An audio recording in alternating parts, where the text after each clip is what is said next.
नमस्कार सर्वांना, स्वागत आहे माझ्या नोकरी कट्टा या चॅनलवरती। राशन कार्ड धारकांसाठी आता मोठी आनंदाची बातमी आहे। केंद्र शासनाकडून 90 कोटी राशन धारकांना मोफत धान्य दिले जातं आणि त्यात तांदूळाचा सुद्धा समावेश आहे।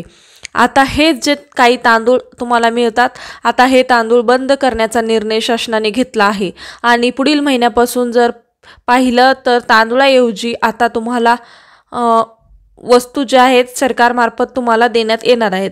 म्हणजे थोडक्यात तांदूळ बंद करण्यात येणार आहे आणि जीवनावश्यक 9 वस्तू आहेत त्या तुम्हाला मिळणार आहेत। ह्या 9 वस्तू कोणकोणत्या आहेत ते आधी समजून घेऊया। बघा, एक आहे गहू मिळेल तुम्हाला, डाळ मिळेल तुम्हाला, त्यापैकी हरभरा भेटेल, साखर सुद्धा भेटणार आहे, मीठ मिळेल, मोहरीचं तेल सुद्धा असणार आहे, त्यानंतर मैदा सुद्धा आहे, सोयाबीन तेल असेल, सोयाबीन असेल आणि जे काही मसाले आहेत ते सुद्धा तुम्हाला मिळणार आहेत। हे 9 वस्तू तांदूळाऐवजी राशन धारकांना मिळणार आहेत।